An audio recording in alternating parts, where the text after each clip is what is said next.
చదువుకుంటాము. 1వ దినవృత్తాంతముల గ్రంథం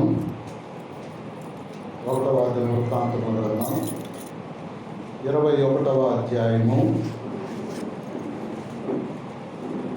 1వ దినవృత్తాంతముల గ్రంథం 21వ అధ్యాయము. మనము 15వ వచనము మనము చదువుకుంటాము. 15వ వచనము మనము చదువుకుంటాము. యెరూషలేము నాశనము చేయుటకై దేవుడు ఒక దూతను పంపెను.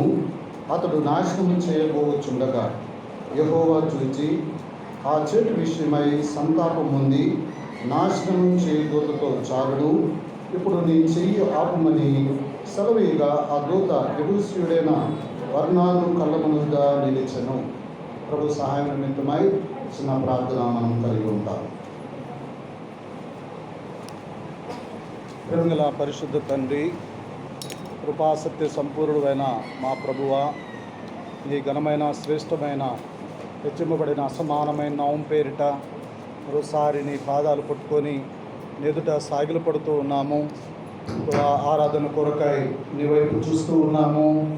తండ్రి, 1వ దినవృత్తాంతముల గ్రంథం 21వ అధ్యాయం 15వ వచనం ద్వారా నువ్వు మాతో మాట్లాడవలసిందిగా, నేను ఏ విధంగా ఆరాధన చేయాలో మాకు బోధిస్తూ రావాల్సిందిగా నిలబడే నీ దాసుడు మరోసారి ఒప్పుకుంటున్నాడు. అయోగ్యుడు, ఇక్కడ కూర్చున్న వారి కంటే ఏమాత్రం కూడా యోగ్యత ప్రభా లేదని ఒప్పుకుంటున్నా. నువ్వు ఇచ్చిన అవకాశము ప్రభా, నువ్వు ఇచ్చినటువంటి ఈ యొక్క కృపను బట్టి నీ సాగిలపడి ప్రభా, నీ యొక్క సహాయం నిమిత్తమై, నీ ప్రజలకు క్షేమం కలుగు నిమిత్తమై తండ్రి నీ వాక్కులను నీ బిడ్డ ద్వారా నీవే వెల్లడి చేయండి.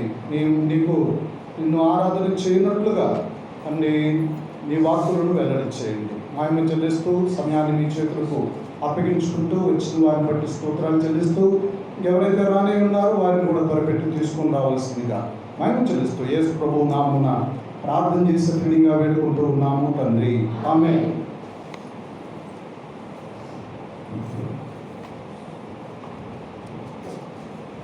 ఈ యొక్క భాగము మనందరికీ పరిచయమైనటువంటి భాగమే.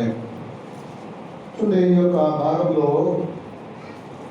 1వ దినవృత్తాంతముల గ్రంథం 21వ అధ్యాయము 1వ వచనం నుంచి మనము యాక్చువల్గా చదువుకోవాలి, కానీ అంత సమయం ఉండదు కాబట్టి మొత్తం చదవలేకపోతూ ఉన్నాము. అయితే ఇందులో మనము దీని యొక్క విషయాన్ని మనం గ్రహించవలసినటువంటి వారు ఏమిటి అంటే, దావీదు ఒక పొరపాటు చేస్తూ వచ్చారు. ఏమిటి అంటే, అంతకుముందు రాజు అయిన దావీదు చేత దేవుడు అనేక యుద్ధాలు జరిగిస్తూ వచ్చాడు, యుద్ధాలలో విజయాన్ని ఇస్తూ వచ్చాడు. అయితే తను 21వ అధ్యాయం దగ్గరకు వచ్చేసరికి తన సైన్యాన్ని లెక్కించాలి లేదా తన జనాన్ని లెక్కించాలన్న ఆలోచనకు వచ్చారు. అయితే యోవాబు తన యొక్క సైన్యాధ్యక్షుడు, సైన్యాధిపతి. అయితే ఈ యొక్క యోవాబు చెప్తూ ఉన్నా సరే దావీదు ఏం చేస్తాడంటే, ఇశ్రాయేలు జనాంగాన్ని లెక్కించాలన్న ఆలోచనతోటి లెక్కించడం అనేది జరుగుతుంది. అయితే ఈ యొక్క లెక్కింపు అనేది దేవుడికి ప్రతికూలంగా ఉన్నది. ఈ యొక్క లెక్కింపు అనేది దేవుడికి ఇష్టం లేదు. కాబట్టి గాదు అనేటువంటి ఒక సేవకును పంపించి, నువ్వు ఈ విధంగా ఇశ్రాయేలు జనాంగాన్ని లెక్కించటం సరైనటువంటిది కాదు. ఎందుకంటే దేవుడు నీకు బలాన్ని, శక్తిని, సామర్థ్యాన్ని ఇచ్చినటువంటి వాడు. ఇన్ని యుద్ధాలు జరిగిస్తూ వచ్చావు అని అంటే కారణం ఎవరు అని అంటే ఆ దేవుడే. కానీ ఈనాడు నీ యొక్క సైన్యాన్ని బట్టి, నీ సైన్యం ద్వారా నీకు విజయాలు వచ్చినట్లుగా నువ్వు భావించి నీవు ఇశ్రాయేలు జనాంగాన్ని లేదా శూరులను లెక్కిస్తూ వచ్చావు. కాబట్టి దేవునికి ఈ విషయమై కోపము వచ్చింది. అయితే నీవు 3 రకాలైనటువంటి కీడులు నీ మీదకు రాబోతూ ఉన్నాయి అని ఆ 3 కీడుల గురించి చెప్తాడు. చెప్పిన తరువాత ఈ యొక్క కీడుల్లో 3 కీడుల్లో ఏది అనేది దావీదు నిర్ణయం చేయలేకపోతూ వచ్చాడు. అయితే దేవుడు తన పనిని తను చేసుకుంటూ వెళ్తూ వచ్చాడు. కాబట్టి ఆ యొక్క మరణ దూతను దేవుడు ఇశ్రాయేలు జనాంగం మీదకు పంపిస్తూ వచ్చాడు. ఇప్పుడు మరణ దూత దాదాపుగా 70,000 మందిని చంపుతూ వచ్చింది, 70,000ను హతమారుస్తూ వచ్చింది. ఇప్పుడు యెరూషలేము పట్టణం మీదకి ఈ యొక్క మరణదూత బయలుదేరుతూ ఉన్నది. తన కత్తిని వరలో నుంచి తీస్తూ వచ్చింది. ఇప్పుడు యెరూషలేమును కూడా నాశనము చేయవలసినటువంటి పరిస్థితి ఏర్పడుతూ వచ్చింది. కాబట్టి ఇప్పుడు ఎక్కడికి వచ్చిందంటే మరణదూత యెరూషలేము సమీపమునకు వచ్చింది. వచ్చినప్పుడు దావీదు ఈ యొక్క 70,000 మంది చనిపోయాడని తెలుసుకున్న తర్వాత ఈ యొక్క మరణదూతను ఎదుర్కోవడానికి మరి బయలుదేరుతూ వచ్చారు పెద్దలు మరియు గాదు మరియు ఇంకా గాదు మరియు ఈ యొక్క దావీదు బయలుదేరుతూ వచ్చినప్పుడు ఇప్పుడు అక్కడ ప్రార్థన చేస్తూ వస్తే ఇప్పుడు దేవుడు ప్రత్యక్షమవుతూ వచ్చాడు. ఇప్పుడు ప్రత్యక్షమైన తర్వాత దేవుడి యొక్క 70,000 మందిని చంపటం దేవునికి హృదయంలో నొప్పి కలిగిస్తూ వచ్చింది. కాబట్టి ఇప్పుడు వర్ణాను కళ్ళం దగ్గరకు వచ్చేసరికి దేవుడు ఆ యొక్క మరణ దూతను ఏం చేస్తూ వచ్చాడంటే ఆపుతూ వచ్చాడు. ఇది అంతగా ముందున్నటువంటి భాగంలో మనం చూసేటువంటి విషయం. అయితే ఇప్పుడు ఈ యొక్క వర్ణాను కళ్ళము అనేది మనకి శ్రేష్టమైనటువంటి విషయాలను బయలుపరిచేదిగా ఉన్నది.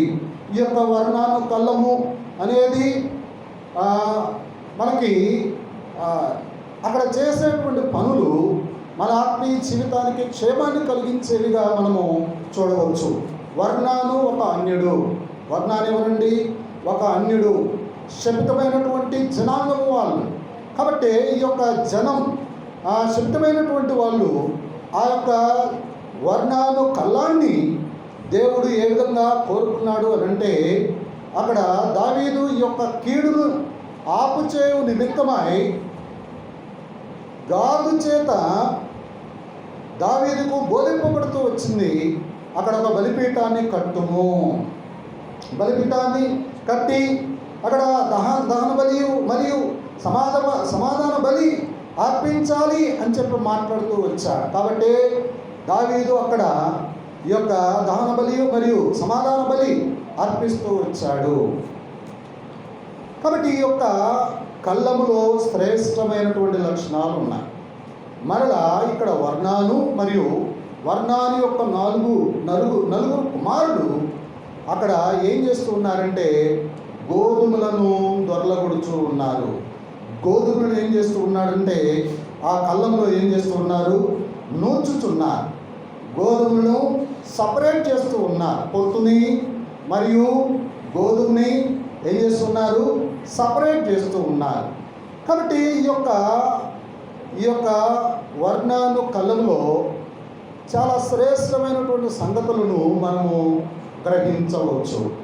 వర్ణాను కళ్ళము ఏ దానికి సాదృశ్యంగా ఉంది అని అంటే మనిషి యొక్క జీవితానికి సాదృశ్యంగా ఉన్నది.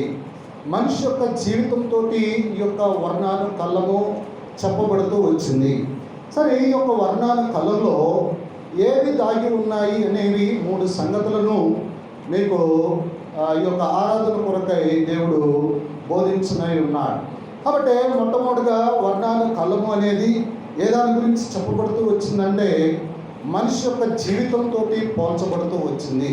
మనిషి యొక్క జీవితంలో మనిషి యొక్క దేహాన్ని మనము పరిశీలన చేసినట్లయితే మనిషి యొక్క దేహము కూడా చెడును నిల్వ చేసుకునేది కాదు, చెడును దాచుకునేది కాదు. కాబట్టి ఈనాడు మన యొక్క దేహం నుంచి మరి మలినమైనటువంటివి అన్నిటినీ మరి తొలగించేదిగా ఉంది. అంటే ఇది ఏదాన్ని జ్ఞాపకం చేస్తుంది అనంటే పాపపు స్థితిని మనము విడిచిపెట్టుకోవాలి అనే దానిని జ్ఞాపకం చేస్తుంది. వర్ణాను కళ్ళంలో ప్యూరిఫికేషన్ ఉంది. వర్ణాను కళ్ళంలో ఏముందంటే ప్యూరిఫికేషన్ ఉంది. కాబట్టి సపరేషన్ అనేది ఉంది. ఏదాన్ని ఇక్కడ సపరేట్ చేస్తూ ఉన్నాడు అని అంటే గోధుమలను మరియు పొట్టుని సపరేట్ చేస్తూ ఉన్నాడు దేవుడు. కాబట్టి ఈ యొక్క గింజ ఏదాన్ని గురించి చెప్పబడుతూ ఉందంటే విశ్వాసని తెలియజేస్తూ ఉంది. కాబట్టి మనిషి యొక్క జీవితంలో పాపం అనేటువంటి పొట్టు ఉంటుంది, మనిషి యొక్క జీవితంలో చెడు అనేటువంటి పొట్టు ఉంటుంది. కాబట్టి ఈ యొక్క పొట్టుని మనం ఏం చేసుకోవాలంటే తీసివేసుకోవాలి. తీసివేసుకోకపోతే దేవుడు ఏం చేస్తాడు అంటే ఆ పొట్టుని నాశనం చేసేటువంటి వాడిగా ఉంటాడు. పొట్టును ధరించుకున్నటువంటి మనం కూడా ఏమైపోతాము అంటే కాలిపోయేదానికి అవకాశం అనేది ఉన్నది. కాబట్టి ఈ యొక్క వర్ణాను కళ్ళంలో శ్రేష్టమైనటువంటి సంగతులలో మొట్టమొదటిగా మనం గమనించినట్లయితే దావీదు ఇక్కడ పాపము చేయటం ద్వారా అవమానకరమైనటువంటి స్థితిలో ఉన్నాడు. మొట్టమొదటిది అవమానకరమైనటువంటి పరిస్థితిలో ఉన్న దావీదు. దీన్నే మనము ఏమని చెప్పొచ్చు అంటే హ్యూమిలియేషన్ అంటారు. దీన్ని ఇంగ్లీష్లో ఏమంటారంటే హ్యూమిలియేషన్ అంటారు. కాబట్టి ఈ యొక్క అవమానకరమైనటువంటి స్థితిలో ఉండటానికి గల కారణం ఏమిటి అంటే అక్కడ యోవాబు నివారణ చేస్తూ వచ్చాడు. నీవు ఈ యొక్క లెక్కను చూడటం అనేది సరైనటువంటిది కాదు అని మాట్లాడుతూ వచ్చాడు. తర్వాత అక్కడ ఉన్నటువంటి పెద్దలు ఈ యొక్క విషయమై ఆ దావీదుతో మాట్లాడుతూ వచ్చాడు. అయినా సరే ఎవరిని కూడా అతడు బేర్ చేయలేదు, లెక్క చేయకుండా ఉన్న కారణాన ఏం చేస్తూ వచ్చాడు, దేవుని యొక్క శిక్షకు పాత్రుడు అవుతూ వచ్చాడు. దేవుని యొక్క ఉగ్రత ఆ యొక్క ఇశ్రాయేలు జనాంగం మీదకి వచ్చింది. కాబట్టి ఈ విధంగా రావడం ద్వారా చేసిన పని అతనికి ఏ విధంగా ఉంది అని అంటే అవమానకరంగా ఉంది. ముఖం చూయించుకోవాలి అని అంటే అవమానం. ఏమిటి, దావీదు ఇంత శౌర్యకార్యము చేసినటువంటి వాడు, దావీదు దేవుని యొక్క ఇష్టానుసారుడుగా పిలువబడుతూ వచ్చినటువంటి వాడు, దావీదు ఎక్కడికి పోయినా దేవుడు అతనికి తోడుగా ఉంటూ వచ్చినాడు అని చెప్పబడుతూ ఉన్నటువంటి ఈ యొక్క విధానం మొత్తం కూడా దావీదు జీవితంలో ఏమైపోయింది అని చెప్పి అనేకులు ఏ విధంగా చూస్తూ వచ్చారంటే అవమానకరంగా దావీదును చూస్తూ వచ్చారు. కాబట్టి ఇక్కడ మనం గమనించవలసిన విషయం ఏమిటంటే దావీదు అవమానకరమైనటువంటి పరిస్థితుల్లో ఉన్నాడు. కాబట్టి ఈ యొక్క అవమానకరమైనటువంటి పరిస్థితిని ఏం చేయబడాలి, తీసివేయబడాలి. కాబట్టి తీసివేయబడాలి అని అంటే ఇప్పుడు గాదు చేత ఏం చేయబడుతూ వచ్చాడు, బోధింపబడుతూ వచ్చాడు. గాదు చేత బోధింపబడుతూ వచ్చాడు. ఇప్పుడు ఎక్కడికి వచ్చాడు అంటే వర్ణాను కళ్ళము వద్దకు వచ్చాడు. కాబట్టి వర్ణాను కళ్ళము వద్ద ఏమైపోతూ వచ్చిందంటే తన యొక్క అవమానానికి నివృత్తి కలుగుతూ వచ్చింది. తన అవమానము వర్ణాను కళ్ళము వద్ద తీసివేయబడుతూ వచ్చింది. కాబట్టి పాపి అయినటువంటి మనిషి యొక్క అవమానాన్ని తీసివేసినటువంటి స్థలం ఏమిటి అని అంటే ఈ యొక్క వర్ణాను కళ్ళము. ఈ యొక్క వర్ణాను కళ్ళము పాపి యొక్క జీవితంలో ఏం కలుగు చేస్తూ వచ్చిందండి, అవమానాన్ని తీసివేస్తూ వచ్చింది. మనం కూడా ఒకప్పుడు ఎలాంటి వారం అంటే దావీదు వలె పాపము చేస్తూ వచ్చినటువంటి వారమే, పాపంలో కొట్టిమిట్లాడుతూ ఉన్నటువంటి వారమే, ఎవరు చెప్పినా వినటువంటి స్థితి మన యొక్క జీవితంలో మనం కలిగి ఉన్నాము. అయితే దేవుడు తన యొక్క సేవకుల ద్వారా మనతో మాట్లాడుతూ వచ్చాడు. కాబట్టి ఈ సేవకుల ద్వారా మాట్లాడితే మనము దేవుని చేత ఒప్పింపబడినటువంటి వారమై దేవుని మందిరానికి మనము వస్తూ ఉన్నాము. కాబట్టి ఈ యొక్క మొదటిదిగా మనకి ఏదాన్ని జ్ఞాపకం చేస్తుంది అని అంటే అవమానకరమైనటువంటి పరిస్థితిని దేవుడు ఏం చేస్తూ వచ్చాడు, యెబూసీయుడైనటువంటి వర్ణాను కళ్ళము వద్ద తీసివేస్తూ వచ్చాడు. ఇది మొదటిదిగా మనము గమనించవలసినటువంటి వారము. అదేవిధంగా మనం చూస్తే మన అవమానాన్ని దేవుడు ఎక్కడ తీసివేస్తూ వచ్చాడంటే కలవరి శిలువలో ఆ యొక్క నిలువుపోయ అడ్డుపోయిపై మనకు రావాల్సినటువంటి శిక్షను ఆ ప్రభు ఏం చేస్తూ వచ్చాడండి, పొందుతూ వచ్చాం. మనం సిగ్గుతోటి దేవునికి దూరంగా ఉంటూ వచ్చాం. మనం సిగ్గుతోటి దేవుని దగ్గరకు రాలేనటువంటి పరిస్థితి మన యొక్క జీవితంలో ఉంది. అందుకనే అవ్వ ఆదాము పాపం చేస్తూ వచ్చినప్పుడు వారి యొక్క ముఖాలను దేవునికి దూరం చేసుకుంటూ వచ్చారు. దేవుడు సమీపిస్తూ వచ్చినప్పుడు వారు దూరంగా వెళ్ళిపోతూ వచ్చారు. కాబట్టి చట్టంలో ఏం చేస్తూ వచ్చారు, వాళ్ళు దాగుకుంటూ వచ్చారు. కాబట్టి దేవునికి వారి యొక్క ముఖాన్ని చూపించలేనటువంటి పరిస్థితి అక్కడ మనకి కనిపిస్తూ వచ్చింది. ఆదికాండం 3వ అధ్యాయంలో మనము ఆ విషయాలు మనము చూడవచ్చు. కాబట్టి ఇక్కడ దావీదు ఇక్కడ సిలువ ద్వారా మన యొక్క అవమానము ఏం చేయబడుతూ వచ్చిందంటే తీసివేయబడుతూ వచ్చింది. ఈనాడు దేవుని దగ్గరకు మనము నిర్భయంగా ధైర్యంగా వస్తున్నాము అని అంటే కారణం ఏమిటి అంటే ఆ సిలువలో చేస్తూ వచ్చినటువంటి ఆ యొక్క శ్రేష్టమైనటువంటి కార్యం మన యొక్క జీవితాలను ఏం చేస్తూ వచ్చింది, పాప క్షమాపణలోనికి నడిపిస్తూ వచ్చింది.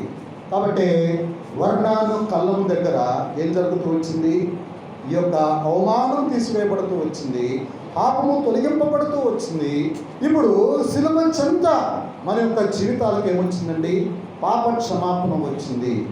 సిలువ చెంత మన యొక్క అవమానం ఏం చేయబడుతూ వచ్చిందంటే తీసివేయబడుతూ వచ్చింది. అందుకనే పౌరు భక్తులు అక్కడ రాయబడుతూ వచ్చినటువంటి మాట మనం చూసినట్లయితే అపోస్తల కార్యములు మనము చూసినట్లయితే లేదా హెబ్రీయులకు రాసిన పత్రికలో 12వ అధ్యాయం 2వ వచనంలో మనం చూసినట్లయితే అక్కడ ఆయన తన ఎదుట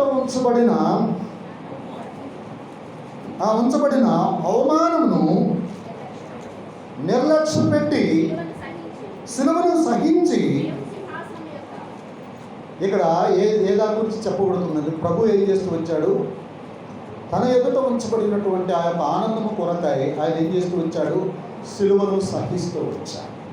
కాబట్టి పాపి రక్షింపబడటం, తన జీవితంలో తనకు ముందున్నటువంటి ఆ యొక్క ఆనందం, దాని కొరకాయ దేవుడు ఏం చేస్తూ వచ్చాడు, సిలువను సహిస్తూ వచ్చాడు. కాబట్టి అవమానం దేవుడు పొందుతూ వచ్చాడు. అవమానం నుంచి మనల్ని ఏం చేస్తూ వచ్చాడు, మనల్ని విడుదల చేస్తూ వచ్చాడు. కాబట్టి ఈ యొక్క అవమానం సిలువ ద్వారా మనకి తీసివేయబడుతూ వచ్చింది. కాబట్టి పౌరు భక్తుడు దాని గురించి మాట్లాడుతూ ఉన్నప్పుడు ఏమని చెప్తూ వచ్చాడంటే, ఈ యొక్క నామము నిమిత్తమై నేను అవమానము పొందటానికి పాత్రుడును అని ఎంచుతూ వచ్చాడు. చదవండి, అక్కడ రాయబడుతూ వచ్చినటువంటి మాట అపోస్తల కార్యములు 4వ అధ్యాయము 41వ వచనంలో మనం చూస్తే అక్కడ శిష్యులు మాట్లాడుతూ వచ్చినటువంటి మాట మనం అక్కడ గమనించవచ్చు. ఈ యొక్క నామము నిమిత్తమై మేము ఏం చేయబడేదానికి, అవమానం సహించేదానికి మేము యోగ్యులమే. ఎందుకంటే ఒక్కొక్కడు ఒక్కొక్క పాత్రను పోషించారు. యేసు ప్రభువును సిలువ వేసే ఆ యొక్క సందర్భంలో ఒక్కొక్కరు ఒక్కొక్క పాత్రను పోషించారు.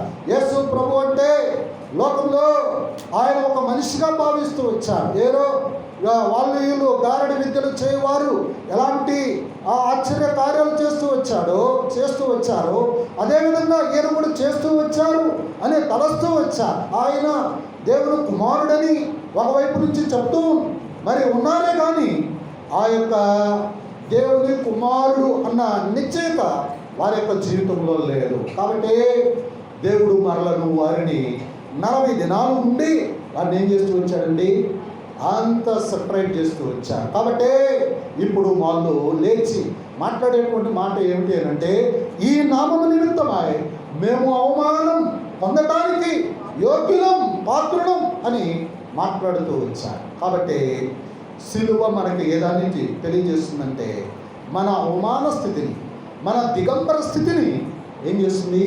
తీసివేసేదిగా సిలువ మనకి కనిపిస్తూ ఉంది. ఇది దావీదు జీవితంలో వర్ణాను కళ్ళము వద్ద ఏం చేస్తూ వచ్చాడండి, అవమానాన్ని సహిస్తూ వచ్చాడు, అవమానాన్ని తీసివేస్తూ వచ్చాడు. కాబట్టి ప్రియమైన దేవుని బిడ్డలారా, కాబట్టి వర్ణాను కళ్ళంలో ఏముందండి, వర్ణాను కళ్ళంలో అవమానానికి నివృత్తి ఉన్నది. అవమానానికి ఏముందండి, నివృత్తి ఉన్నది. ఇది మొదటిగా మనము గమనించవలసినటువంటి వారు. రెండవదిగా మనం చూసినట్లయితే ఇక్కడ అవమానానికి నివృత్తి కలిగింది. రెండవది ఏమిటంటే, అవమానము నివృత్తి అయిన తర్వాత శుద్ధీకరణ జరగాలి. ఏం జరగాలండి, శుద్ధీకరణ జరగాలి. అవమానం తీసివేయబడుతుంది, తర్వాత శుద్ధీకరణ జరగాలి. అందుకనే మనకి మత్తయి సువార్త 3వ అధ్యాయంలో 12వ వచనంలో మరియు లూకా సువార్త 3వ అధ్యాయం 17వ వచనంలో అక్కడ ఏమని ఉందంటే, ఆయన చేతిలో ఆయన చాట ఉన్నది అని ఉంటుంది.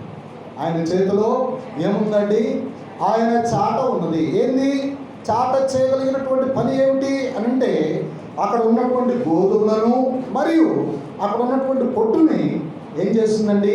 సపరేట్ చేస్తుంది. ఈ యొక్క సపరేషన్ ద్వారా ఏమొస్తుంది అని అంటే, గింజ శుభ్రంగా కనిపిస్తుంది. గింజ ఏ విధంగా కనిపిస్తుందండి? శుభ్రంగా కనిపిస్తుంది. ఇప్పుడు పొట్టు ఉండదు. కాబట్టి గింజ మనకి ప్యూరిఫైడ్గా కనిపిస్తూ ఉంది. కాబట్టి వర్ణాను కళ్ళంలో ఏముందంటే ప్యూరిఫికేషను ఏముందండి? శుద్ధీకరణ ఉన్నది. పాపి యొక్క పాపాలకు శుద్ధీకరణ అక్కడ దేవుడు తన యొక్క మాట చేత ఆ యొక్క మరణ దూతను ఏం చేస్తూ వచ్చాడంటే ఆపుతూ వచ్చాడు.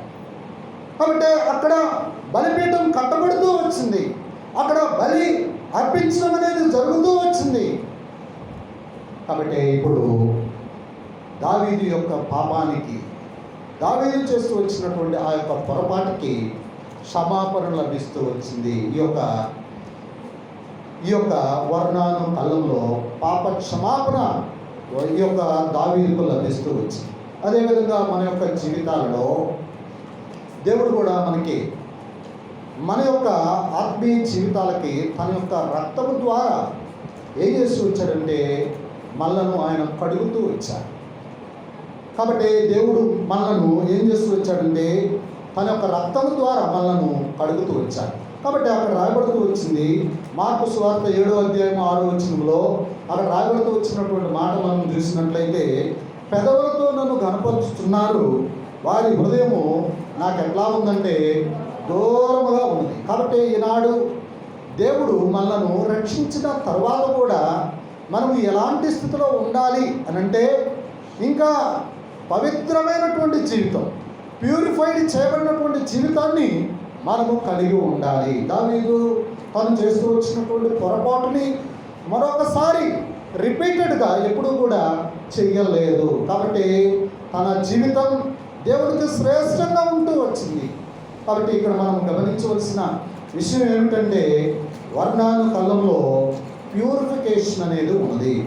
కాబట్టి ఈనాడు మన యొక్క మనసు కూడా, మన యొక్క దేహం కూడా ఏం చేయబడాలంటే ప్యూరిఫైడ్ కావాలి.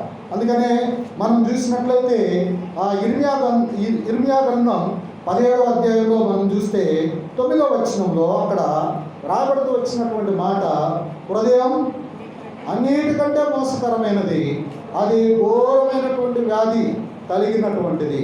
కాబట్టి శాస్త్రుడు పరిశీలనతోటి ఇదే మాట మాట్లాడతాడు. ఏమని మాట్లాడతాడు? అక్కడ లోకాసు వార్తలో మనం చూసినట్లయితే 11వ అధ్యాయము 38 నుంచి 41 వచనం వరకు మనం చదివినట్లయితే అక్కడ మీరు గమనించే విషయం ఏమిటి అని అంటే, మీరు పల్లెమును వెలుపల శుద్ధి చేయుచున్నారు కానీ మీ అంతరంగములను దోపుతోనూ చెడుదనంతోనూ నిండి ఉన్నది. కాబట్టి లోపల ఏ దాంతో నింపబడుతూ వచ్చిందంటే చెడుగు, కడగనటువంటి మాలిన్యత యొక్క మనసులో ఉన్నది.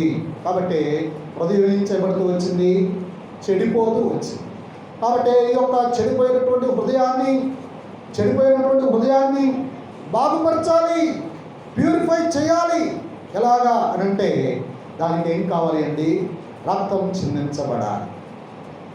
కాబట్టి మా యొక్క హృదయం శుద్ధీకరింపబడాలి అని అంటే రక్తం చిందించబడాలి. కాబట్టి అది ఎడ్ల యొక్కయో, మేకల యొక్కయో, కోడెల యొక్కయో రక్తం ద్వారా శుద్ధీకరణ జరగడం అసాధ్యం. కాబట్టి ఆ ప్రభువే 2022 సంవత్సరాల క్రితం భూమి మీదకి శరీరుడిగా భూమి మీదకు వచ్చాడు. ఆయన వచ్చి మన యొక్క పాపాల నిమిత్తమై ఆయన వదకు తేబడు గొర్రె పిల్లవలే ఏమైపోతూ వచ్చాడండి? ఆయన మౌనంగా ఉంటూ వచ్చాడు. కాబట్టి ఇప్పుడు ఆ యొక్క కలవరి శిలువలో కారుస్తూ వచ్చినటువంటి ఆ రక్తము ద్వారా మనకు ఏమొచ్చిందంటే పాప క్షమాపణ వచ్చింది. కాబట్టి అక్కడ రాబడుతూ వచ్చినటువంటి మాట మనము చూసినట్లయితే హెబ్రీయులకు రాసిన పత్రిక 1వ అధ్యాయం 3వ వచనంలో మనం గమనించగలుగుతాము. చూడండి, అక్కడ రాబడుతూ వచ్చినటువంటి మాట హెబ్రీయులకు రాసిన పత్రిక 1వ అధ్యాయము 3వ వచనంలో మనం చూస్తే, ఒకటో అధ్యాయము 3వ వచనము మనము చదవండి. 3వ వచనము, పాపముల విషయంలో శుద్ధీకరణ తానే చేసి. పాపముల విషయంలో శుద్ధీకరణ ఎవరు చేశారండి? ప్రభువైన యేసుక్రీస్తు చేస్తూ వచ్చారు. చూడండి, 13వ అధ్యాయము హెబ్రీయులకు రాసిన పత్రికనే 13వ అధ్యాయము 12వ వచనంలో అక్కడ రాయబడుతూ వచ్చినటువంటి మాట మనం చూసినట్లయితే, కావున యేసు కూడా తన స్వరక్తము చేత ప్రజలను పరిశుద్ధపరచుటకై ఏం చేయాలండి? పరిశుద్ధపరచడం కొరకై, వాళ్ళను వారి యొక్క పాపముల నుంచి ప్యూరిఫై చేయడం కొరకై దేవుడు ఏం చేస్తూ వచ్చాడు? తన యొక్క రక్తాన్ని ఈ యొక్క గౌరి వెలుపల ఆయన ఏం చేస్తూ వచ్చాడు? కాలుస్తూ వచ్చాడు. కాబట్టి వర్ణాను కళ్ళలో ఏముంది అని అంటే ప్యూరిఫికేషన్ ఏముందండి? శుద్ధీకరణ ఉన్నది. వర్ణాను కళ్ళంలో ఏముందండి? శుద్ధీకరణ ఉన్నది. కాబట్టి అక్కడ మనం ఇంకా చూసినట్లయితే 1వ పేతురు రాసిన పత్రికలో 1వ అధ్యాయం 19వ వచనంలో ఈ విధంగా రాయబడుతూ వచ్చింది. 19వ వచనంలో అక్కడ మనం చూసినట్లయితే, అమూల్యమైన రక్తము చేత అనగా నిర్దోషమును నిష్కలంకమును గొర్రెపిల్ల వంటి క్రీస్తు రక్తము చేత ఏం చేయబడుతూ వచ్చామండి? విమోచింపబడుతూ వచ్చాం. ఏ రక్తం అండి? పరిశుద్ధమైనటువంటి రక్తం, నిర్దోషమైనటువంటి రక్తం చేత మనము విమోచింపబడుతూ వచ్చాం. అదేవిధంగా 1వ యోహాను పత్రికలో కూడా 1వ అధ్యాయంలో రాయబడుతూ వచ్చింది. ఏమని? 7వ వచనంలో మనం చూడొచ్చు. 1వ అధ్యాయము 7వ వచనం, అయితే ఆయన వెలుగులో ఉన్న ప్రకారము మనమును వెలుగులో నడిచిన ఎడల మనము అన్యోన్య సహవాసం గలవారమై ఉందుము. అప్పుడు ఆయన కుమారుడైన యేసు రక్తము ప్రతి పాపము నుండి మనలను పవిత్రుడుగా చేయను. మనలను యేసుక్రీస్తు రక్తం ఏం చేస్తుందంటే పవిత్రుడుగా చేయను. కాబట్టి చివరిగా ఈ యొక్క మాట మనం చూద్దాం. చూడండి, హెబ్రీయులకు రాసిన పత్రిక 9వ అధ్యాయంలో అక్కడ రాబడుతూ వచ్చినటువంటి మాట 9వ అధ్యాయంలో 14వ వచనంలో మనం చూద్దాం. ఒక మాట అక్కడ, నిత్యుడగు తండ్రి ఆత్మ ద్వారా తను తాను దేవునికి దోషునిగా అర్పించుకొనిన క్రీస్తు యొక్క రక్తము నిర్జీవ క్రియలను విడిచి జీవము గల దేవుని సేవించుటకు. ఇప్పుడు మనస్సాక్షి అక్కడ ఏమైందండి? చెడిపోయాం. మనస్సాక్షి అక్కడ ఏమైపోయింది? చెడిపోయాం. దావీదు యొక్క మనస్సాక్షి పాపము చేయడాన్ని బట్టి చెడిపోతూ వచ్చింది. మన యొక్క మనస్సాక్షి కూడా, మన మనస్సు కూడా ఈ యొక్క ఇర్మియా గ్రంథం 17వ అధ్యాయంలో చెప్పిన విధానంలో ఏం చేయబడుతూ వచ్చిందండి? మనస్సాక్షి మనది చెడిపోతూ వచ్చింది. ఇప్పుడు ఆ మనస్సాక్షిని దేవుడు ఏం చేస్తూ వచ్చాడంటే ఈ యొక్క 9వ అధ్యాయము 14వ వచనం ద్వారా ఏం చేయబడుతూ వచ్చిందండి? అక్కడ శుద్ధీకరణ కలుగుతూ వచ్చింది. శుద్ధీకరణ. కాబట్టి యేసుక్రీస్తు రక్తం మనల్ని ఏం చేస్తూ వచ్చిందండి? శుద్ధీకరిస్తూ వచ్చింది. ఈ యొక్క భాగంలోనే మనం చూసినట్లయితే మత్తయి సువార్త 5వ అధ్యాయము 8వ వచనంలో అక్కడ రాబడుతూ వచ్చినటువంటి మాట మనం చూసినట్లయితే, శుద్ధీకరణ జరిగిన తర్వాత ఏం చేయవచ్చు మనం? రాయబడుతూ వచ్చింది ఏమనండి? 5వ అధ్యాయము 8వ వచనం, హృదయ శుద్ధి కలిగినటువంటి వారు ధన్యులు. ఎవరండి? హృదయ శుద్ధి కలిగినటువంటి వాళ్ళు ఎవరు? ధన్యులు. ఏంది వాళ్ళకి ఎలాంటి ప్రాఫిట్ ఉంటుంది అంటే, వాళ్ళు దేవుని చూసేటువంటి ఆధిక్యత వారి యొక్క జీవితంలో వాళ్ళు కలిగి ఉంటారు. కాబట్టి ప్యూరిఫికేషన్ జరిగితే దేవుడు ఏం చేస్తాడండి? చూసేటువంటి ఆధిక్యత ఇస్తాడు. గోధుమలు శుద్ధీకరణ జరిగి ఉంటే అవి ఎక్కడికి పోతాయండి? కొట్లోకి వెళ్తాయి. ఎక్కడికి వెళ్తాయండి? కొట్లోకి వెళ్ళబడతాయి. కాబట్టి ప్యూరిఫికేషన్ మన యొక్క జీవితాలకి అవసరము. దేవుని చూడాలి, దేవునితో ఉండాలి అని అంటే ప్యూరిఫికేషన్ అనేది మన యొక్క జీవితాలకి అవసరము. తర్వాత ఇది 2వ భాగంగా మనం చూడవచ్చు. 3వది చెప్పి నేను ముగించడానికి ప్రయత్నం చేస్తాను. మూడవది ఏమిటి అంటే, ఒక దావీదు పాపం చేస్తూ వచ్చాడు. జాగ్రత్తగా వినడానికి ప్రయత్నించేయండి. దావీదు పాపం చేస్తూ వచ్చాడు. ఇప్పుడు పాపం చేసినటువంటి వ్యక్తి తన యొక్క పాపం స్థితిని శుద్ధీకరణలోకి తీసుకొచ్చుకునే దానికి పరిగెత్తుతూ వచ్చాడు. ఎక్కడికి పరిగెత్తుతూ వచ్చాడు? ఎక్కడికి వచ్చాడు అంటే వర్ణాను కళ్ళము దగ్గరకు వచ్చాడు. కాబట్టి ఇప్పుడు వర్ణాను కళ్ళం దగ్గరికి ఎవరెవరు వచ్చారంటే దేవుడు అక్కడికి వచ్చాడు. తర్వాత ఎవరు వచ్చారండి? పాపి అయినటువంటి దావీదు కూడా అక్కడికి వచ్చాడు. దీన్ని ఏమని చెప్పారంటే ఇంటిమస్సీ అన్నారు. దీన్ని ఏమన్నారండి? ఇంటిమస్సీ అంటారు. అంటే వారి మధ్య సంబంధం ఏర్పడుతూ వచ్చింది. వారు కలుసుకునేటువంటి స్థానం ఏమై ఉన్నది అంటే వర్ణాను కళ్ళము. ఎవరు కలుస్తూ వచ్చారండి? పాపి అయినటువంటి మనిషి కలుస్తూ వచ్చాడు. తర్వాత ఈ యొక్క పాపాన్ని నివారణ చేయగలిగిన సృష్టికర్త అయినటువంటి ఆ దేవుడు ఆ యొక్క స్థలానికి వచ్చాడు. కాబట్టి ఆ స్థలంలో దేవుని యొక్క ప్రత్యక్షత ఉన్నది. పాపికి పాప క్షమాపణ ఉన్నది. పాపికి అక్కడ దేవునితోటి సంబంధం కలిగి ఉండేదానికి బాంధవ్యము కూడా అక్కడ దేవుడు అనుగ్రహిస్తూ వచ్చాడు. కాబట్టి ఈ యొక్క బాంధవ్యం ఏ దాని ద్వారా వస్తుందంటే మన యొక్క జీవితం ఏం కావాలంటే ప్యూరిఫైడ్ కావాలి. మన యొక్క జీవితం ఏం కావాలండి? ప్యూరిఫైడ్ కావాలి. ఈ బాంధవ్యం మనకు కావాలి అంటే ప్యూరిఫికేషన్ అనేది అవసరం. ఆదాము ఈ యొక్క ఏదోరు తోటలో ఉన్నప్పుడు దేవుడు సాయంకాల సమయంలో వారితోటి ఎలాంటి బాంధవ్యం దేవుడు పెట్టుకుంటూ వచ్చాడు. తర్వాత ఆ యొక్క పాపంలో పడిపోయిన తర్వాత ఆ బాంధవ్యం ఏ విధంగా అయితే కట్ అయిపోతూ వచ్చిందో యేసు క్రీస్తు ద్వారా ఆ కలవరి శిలువ ద్వారా ఏం చేయబడాలని దేవుని యొక్క ఉద్దేశం అంటే సమకూర్చబడాలి అని దేవుని యొక్క ఉద్దేశం. కాబట్టి శిలువ మనల్ని ఏం చేస్తూ వచ్చిందంటే దేవుడితోటి మనలను ఐక్యపరుస్తూ వచ్చింది. కాబట్టి మీరు మునుపు రాయబడుతూ వచ్చింది ఎఫెసీయులకు రాసిన పత్రికలో అక్కడ రాయబడుతూ వచ్చినటువంటి మాట మనము చూడవచ్చు. చూడండి, ఎఫెసీయులకు రాసిన పత్రిక 2వ అధ్యాయము 13వ వచనంలో మనము గ్రహించవచ్చు.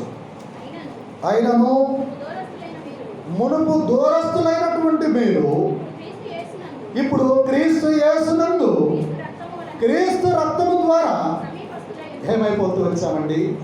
సమీపంగా వచ్చాం. దేవునికి సమీపంగా మనము చేయబడుతూ వచ్చాం. కాబట్టి ఆయనను మనము ఏం చేయాలండి? ఆయనను మనము ఆరాధించబద్దులం. దేవునితో మనల్ని ఏం చేస్తూ వచ్చాడండి? ఐక్యపరుస్తూ వచ్చాడు. అదే మాట రోమీయులకు రాసిన పత్రిక 6వ అధ్యాయము 5వ వచనంలో ప్రభు సెలవిస్తూ వచ్చాడు. దేవునితోటి మనల్ని దేవుడు ఏం చేస్తూ వచ్చాడంటే ఐక్యపరుస్తూ వచ్చాడు. ఐక్యపరచడం అంటే ఏంది? కలపటం, సమాధానపరచటం. ఆయన దేవుడు మన పట్ల ఆయన చేస్తూ వచ్చాడు. మనతో దేవుణ్ణి ఏం చేస్తూ వచ్చాడండి? సమాధానపరుస్తూ వచ్చాడు. పాపి దగ్గరకు దేవుడు రావాల్సిన అవసరం లేదు. కానీ ఆ కళ్ళంలో ఏం చేస్తూ వచ్చాడంటే పాపిని మరియు దేవుణ్ణి ఆ కళ్ళం ఏం చేస్తూ వచ్చిందంటే కలుపుతూ వచ్చింది. వారి మధ్య బాంధవ్యం ఏర్పాటు చేసినటువంటిదిగా అక్కడ కళ్ళం కనిపిస్తూ ఉన్నది. ఇది వర్ణాను కళ్ళము. కాబట్టి మనము గ్రహించవలసినటువంటి మాట ఏమిటంటే వర్ణాను కళ్ళంలో ఏముందండి? అక్కడ మనం చూస్తే ఇంటిమస్సీ ఉన్నది, బాంధవ్యం ఉన్నది, పాపి కలుసుకోవడానికి స్థలమై ఉన్నది. ఇప్పుడు ఆ స్థలము ఏమిటి అనేదే మనకు ప్రశ్న. ఆ స్థలం ఏమిటండి అన్నదే ప్రశ్న. ఆ స్థలం ఏమిటంటే చివరి మాటగా మనం చూద్దాము. 2వ దినవృత్తాంతముల గ్రంథం 3వ అధ్యాయంలో ఆ మాటకు జవాబు మనం అక్కడ చూడవచ్చు.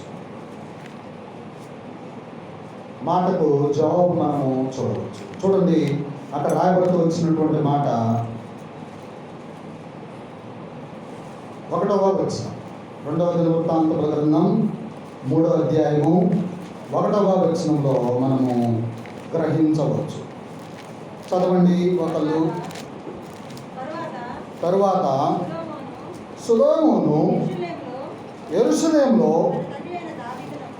తన తండ్రి అయిన దావీదునకు యెహోవా ప్రత్యక్షమైనప్పుడు మోరియా పర్వతమనందు దావీదు సిద్ధపరిచిన స్థలమున యెబూసీయుడైన వర్నాను కళ్ళ ముందు దావీదు ఏర్పరిచిన స్థలమున యెహోవాకు ఏమిటండి? ఒక మందిరం. ఏ మందిరం అండి? సొలొమోను సువర్ణమయమైనటువంటి దేవాలయాన్ని ఆ స్థలం నందు కడుతూ వచ్చారు. ఏ స్థలం అండి అది? వర్ణాను కళ్ళమందు. ఏం కడుతూ వచ్చాడండి? సువర్ణ దేవాలయాన్ని దేవుడు కడుతూ వచ్చాడు. సొలొమోను కడుతూ వచ్చాడు. కాబట్టి ఆ సువర్ణమయమైనటువంటి ఆ యొక్క మందిరం ఎక్కడ కట్టబడుతూ వచ్చిందంటే వర్ణాను కళ్ళమనేటువంటి ఆ యొక్క మట్టిలో సువర్ణ దేవాలయం కడుతూ వచ్చాడు. దేవుడు ఆయన ప్రార్థన చేస్తూ అంటాడు, హస్తకృత్యములైనటువంటి యొక్క దేవాలయంలో నీవు ఇష్టపడేటువంటి వాడువా అని అక్కడ మనము చూసినట్లయితే 1 కొరింథీయులకు రాసిన పత్రికలో అక్కడ మనము గ్రహించగలుగుతాము. చూడండి, లేదా అపోస్తలుల కార్యములు 17వ అధ్యాయం 24వ వచనంలో ఆ మాట రాయబడుతూ వచ్చింది. చదవండి. జగత్తును అందరి సమస్తాన్ని నిర్మించిన దేవుడు తానే ఆకాశమునకును భూమికిని ప్రభువై ఉన్నందున హస్తకృత్యములైనటువంటి ఆలయంలో ఆయన నివసించేటువంటి వాడు కాడు. మరి ఏం కావాలండి? ఎంతసేపు చెప్పారు కదా, ఆలయం అని చెప్తూ వచ్చారు, అనేక విషయాలు అక్కడ ఉన్నాయని చెప్తూ వచ్చారు. మరి ఇంకా ఆయనకి ఏం కావాలి అని అంటే 1 కొరింథీయులకు రాసిన పత్రికలో ఆ 3వ అధ్యాయంలో మనం చూడవచ్చు. చదవండి, అక్కడ రాబడుతూ వచ్చినటువంటి మాట 3వ అధ్యాయం 16వ వచనంలో, మీ దేహము వలన మీరు దేవుని ఆలయమై ఉన్నారనియు దేవుని ఆత్మ మీలో నివసించుచున్నదనియు మీరు ఎరుగరా. చాలండి, మీరు దేవుని ఆలయమై ఉన్నారు. ఇప్పుడు వర్ణాను కళ్ళమనేటువంటి ఆ యొక్క మట్టిలో దేవుడు ఏం కడుతూ వచ్చాడు? మందిరాన్ని కడుతూ వచ్చాడు. మనం చూసినట్లయితే యోబు గ్రంథం 10వ అధ్యాయంలో అక్కడ మనం చూసినట్లయితే జికట మన్ను చేత మనం ఏం చేయబడుతూ వచ్చాము? రూపింపబడుతూ వచ్చాము. ఏ దాని ద్వారా అండి? జికట మన్ను ద్వారా మనము రూపింపబడుతూ వచ్చాం. ఆది కాండంలో మనం చూస్తే నేల మట్టి నుండి ఏం చేస్తూ వచ్చాడు? నరుణ్ణి నిర్మించి అని ఉంటుంది. 2వ అధ్యాయము 7వ వచనంలో ఉంటుంది. నేల మట్టి నుండి మనిషిని ఏం చేస్తూ వచ్చాడు? నిర్మిస్తూ వచ్చాడు. మనం కూడా ఎవరమండి? మట్టి వాళ్ళమే. ఇప్పుడు మన యొక్క నాసికరంధ్రాల గుండా ఏం చేస్తూ వచ్చాడంటే దేవుడు తన యొక్క ఆత్మను ఊదుతూ వచ్చాడు. ఆ యొక్క ఆత్మ మన యొక్క దేహంలో ఉన్నది. ఇప్పుడు ఈ యొక్క ఆత్మ ఏం కావాలో తెలుసా? దేవునికి ఆలయం కావాలి. అదే మనం చూస్తూ వచ్చింది 1 కొరింథీయులకు రాసిన పత్రిక 3వ అధ్యాయము 16వ వచనంలో మనం చూస్తూ వచ్చినటువంటి మాట ఏమిటండి? మీరే దేవుని ఆలయమై ఉన్నారు. 6వ అధ్యాయము 19వ వచనంలో కూడా మనం చదువుదాం. 6వ అధ్యాయము 19వ వచనం, మీ దేహము వలన దేవుని వలన మీకు అనుగ్రహింపబడి మీలోనున్న పరిశుద్ధాత్మకు ఏమై ఉందండి? ఆలయమై ఉన్నది. అందుకనే ఇంకొక మాట కూడా మీకు జ్ఞాపకం చేయాలని నా తలంపు. కీర్తన గ్రంథం 30వ అధ్యాయంలో ఆ మాట రాయబడుతూ వచ్చింది. చదవండి, కీర్తన గ్రంథం 30వ అధ్యాయంలో ఒక మాట చదువుదాం.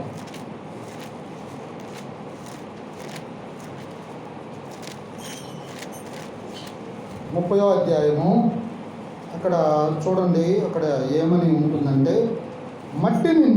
మన్ను నిన్ను స్తుతించునా అని ఉంటుంది. చూడండి అక్కడ 9వ వచనం. మన్ను నిన్ను స్తుతించునా, మన్ను నిన్ను స్తుతించునా, నీ సత్యము గురించి అది వివరించిన. మన్ను నిన్ను స్తుతించగలదా?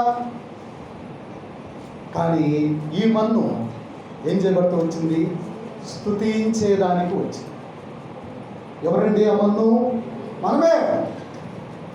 వర్ణాన కాలంలో దేవుని యొక్క దేవాలయం, మందిరం ఏ విధంగా అయితే ఆయన కడుతూ వచ్చాడో, మన దేహంలో దేవుని యొక్క మందిరం కడుతూ వచ్చింది. మట్టిలో దేవుని యొక్క మహిమైశ్వర్యం అనే ఆ దేవాలయం కట్టబడుతూ వచ్చింది.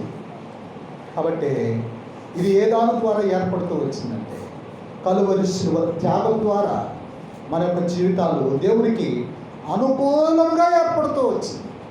అనుకూలంగా దేవుడు చేస్తూ వచ్చాడు. కాబట్టి ప్రభువును మనం ఆరాధన చేయకుండా ఏ విధంగా ఉండగలుగుతాం? ప్రభువుని మనము ఏ విధంగా స్తుతించకుండా ఉండగలుగుతాం? దేవునితో మనలను ఐక్యపరుస్తూ వచ్చాడు. నరుడికి దేవునికి మధ్యవర్తిగా ఆయన వచ్చి దేవుడితో మనల్ని ఏం చేస్తూ వచ్చాడు? ఐక్యపరుస్తూ వచ్చాడు. కాబట్టి మన దేహంలోనికే వచ్చిందంటే దేవుని మందిరం వచ్చింది.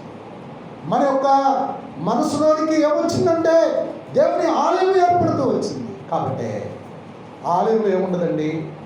మార్కు సువార్తలో మన యొక్క దేహంలో నుంచి వచ్చే మనలను అపవిత్రపరచును అని ఉంది. అంతే కదా? మన యొక్క దేహం నుంచి వచ్చే మనను అపవిత్రపరుస్తుంది. కానీ వెలుపటి నుంచి లోపలికి వచ్చేవి మనిషిని అపవిత్రపరచవు. లోపల నుంచి బయటకు వచ్చే మనలను అపవిత్రపరుస్తుంది. ఎందుకంటే దాని లోపల ఏముందంటే ఏమున్నాయండి? ఏమున్నాయండి? గలతీయులకు రాసిన పత్రికలు మనం చూడాలి. 5వ అధ్యాయంలో మనం చూడాలి. మన దేహము ఎంత చెడిపోతూ వచ్చిందో వాటన్నిటినీ దేవుడు ఏం చేస్తూ వచ్చాడు? శుద్ధీకరిస్తూ వచ్చాడు. కాబట్టి ఇప్పుడు పరిశుద్ధమైనటువంటి దేవుని ఆలయం మన యొక్క దేహంలోనికి వచ్చింది. దేవుని ఆలయంలో దేవుని ఆరాధన ఉంటుంది. దేవుని ఆలయంలో ఏముంటుందండి? దేవుని ఆరాధన ఉంటుంది. కాబట్టి పాప క్షమాపణ ఇస్తూ వచ్చినటువంటి ఈ యొక్క దేహం లోపల దేవుడు ఏం చేస్తూ వచ్చాడు? ఆయన సింహాసనం వేసుకొని, మందిరంలో ఆయన సింహాసనం వేసుకొని మనల్ని ఏం చేస్తూ ఉన్నాడంటే ఏలుతూ ఉన్నాడు. కాబట్టి ప్రభువును మనం ఏం చేయాలి? ఆరాధించబద్దులమై ఉన్నాయి. కొద్ది నిమిషాలు మనము